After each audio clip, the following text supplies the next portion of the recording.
Assalamualaikum warahmatullahi wabarakatuh. Bertemu lagi dengan saya, masih tetap di Vlog FD, sebuah channel yang membahas tentang berbagai macam permasalahan, kisah dan kasus yang terjadi dalam kehidupan kita setiap hari. Adapun hal-hal tersebut bersifat universal. Kita membahas masalah ekonomi, politik, dan segala macam, bahkan sampai tema-tema asmara sekalipun. Dan pada kesempatan kali ini kita akan membicarakan tentang hal-hal yang menarik daripada Omnibus Law yang telah ditetapkan oleh DPR dan pemerintah kita. Dan pada kesempatan kali ini saya ingin mengawali daripada apa sih, dari sebuah pertanyaan, apa sih yang menarik ya, apa sih yang menarik daripada Omnibus Law ini bagi negara kita tercinta ini, Republik Indonesia. Ada beberapa hal yang telah saya siapkan ya, yang akan saya sampaikan begitu ya, tentang hal-hal yang menarik daripada Omnibus Law ini.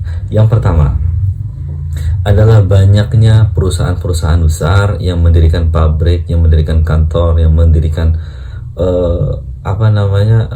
cabang-cabang di negara kita ini.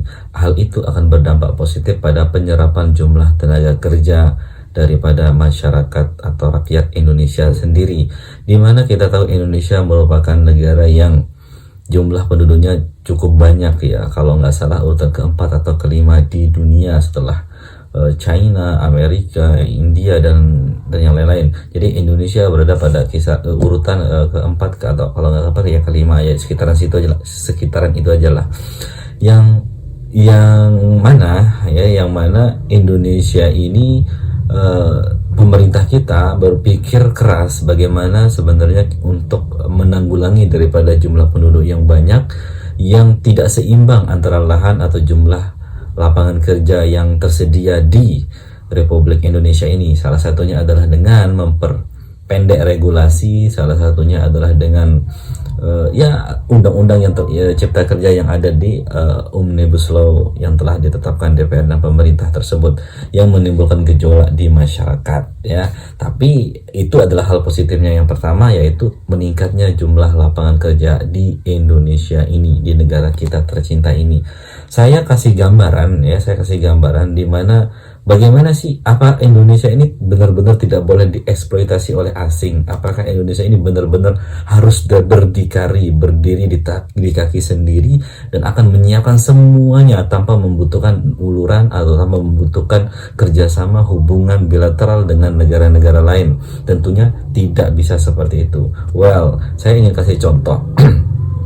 Kita tahu kita kalau usia kita sekarang ya rata-rata ya 20 ke sampai 30 tahun pasti senang namanya nonton sepak bola. Kita lihat di Liga Inggris bagaimana Manchester City itu yang punya kan Etihad dari bagian Timur Tengah gitu kan, yang berinvestasi, yang membuka lapangan kerja baru di sana. Begitu juga dengan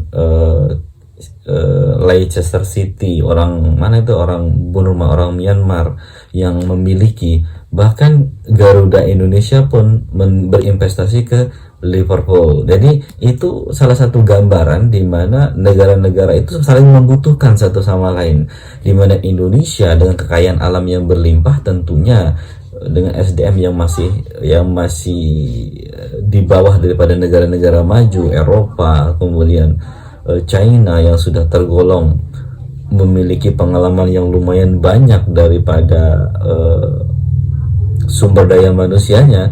Tentunya kita membutuhkan kerjasama daripada hal tersebut ya. Seperti ya, bahkan sampai sekarang pabrik Apple aja nggak berani mendirikan pabrik di Indonesia ya. Kita tahu bahkan iBox yang merupakan distributor Apple itu, produk-produk Apple itu juga ngambilnya ya, dia beli di Amerika atau di Singapura yang terdekat, dia bawa ke Indonesia, dia bayar pajak, dia uruskan semuanya, baru dia jual ke konsumen di Republik Indonesia ini atau kepada kita yang membeli daripada produk Apple. Dan pabrik-pabrik yang lain, bahkan kita tahu juga Sony yang dulu pernah sempat membuat pabrik Indonesia juga angkat kaki dari Republik Indonesia ini, bahkan tidak menjual produknya lagi di Indonesia.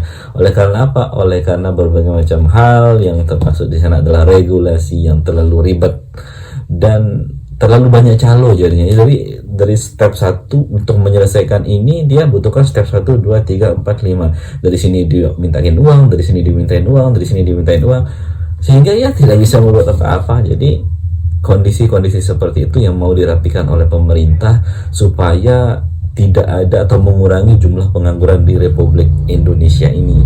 Jadi bagi saya itu hal yang menarik daripada Omnibus Law ini. Kemudian yang kedua, tidak hanya tentang cipta kerja di sana, tapi undang-undang kesehatan, undang-undang yang diluruskan semua, bahkan ya yang selama ini yang kita selalu pandang bahkan itu adalah merupakan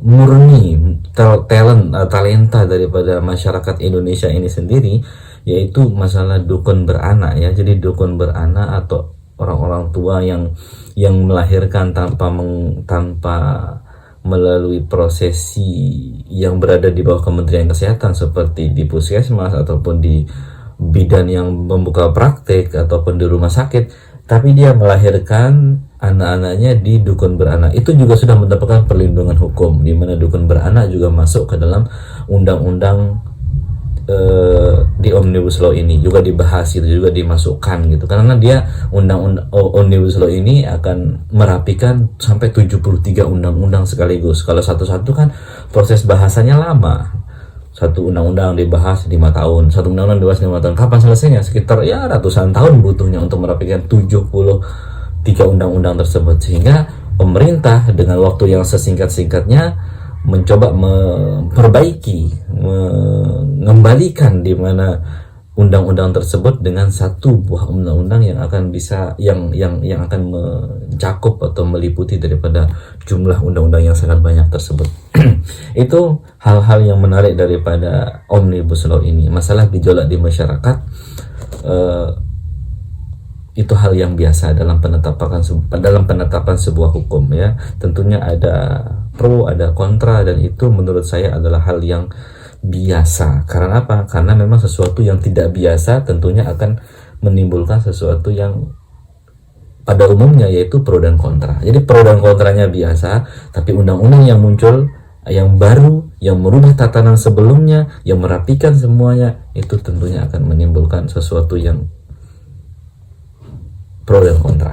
Jadi ya bagi saya ini adalah karya yang cukup menarik yang kalau semuanya berjalan seperti rencana ya, nanti beberapa pabrik-pabrik pasti akan berdiri di Indonesia ini. Jadi perusahaan-perusahaan, apakah perusahaan-perusahaan akan mengeksploitasi Indonesia lalu menduduki Indonesia menjadi negara mereka? Tentunya itu sangat jauh daripada kemungkinan ya. Bahkan ke 0,%-nya ya. Kenapa? Karena memang kita membutuhkan mereka yang punya uang banyak, yang kaya, untuk mendirikan sebuah perusahaan di Republik Indonesia ini. Kita juga tahu Abu Rizal Bakri juga pernah mendirikan perusahaan di negara Yaman, juga di berbagai macam tempat. Itu kenapa? Karena memang ya begitulah, negara itu saling topang ya. Satu, Indonesia punya ketahanan pangan, punya sumber daya alam yang melimpah. Ada negara yang tidak memiliki, mereka membeli dari kita, tapi kita membeli produk mereka yang berbentuk lain, yang tentunya seperti negara-negara yang kaya dengan timah dan lain sebagainya. Kita mengimpor timah dari mereka mengimpor ikan dari kita, dan tentunya itu adalah hubungan yang terus-menerus terjalin di antara sesama manusia. Oleh karenanya sangat konyol bila Omnibus Law ini dicap sebagai undang-undang yang menghancurkan negara Republik Indonesia, yang tidak menghargai buruh. Pastinya itu tidak seperti itu. Tujuan pemerintah adalah hal yang baik, yaitu menciptakan lapangan kerja sebanyak-banyaknya bagi masyarakat Indonesia yang cukup atau yang lumayan banyak ini, hampir 290 atau berapa, saya nggak tahu karena belum melihat data ya, tapi ingat saya ya nggak lebih daripada 290 jutaan kisaran jumlah penduduk Indonesia ini. Kalau mungkin bertambah, tentunya Omnibus Law ini sangat dibutuhkan.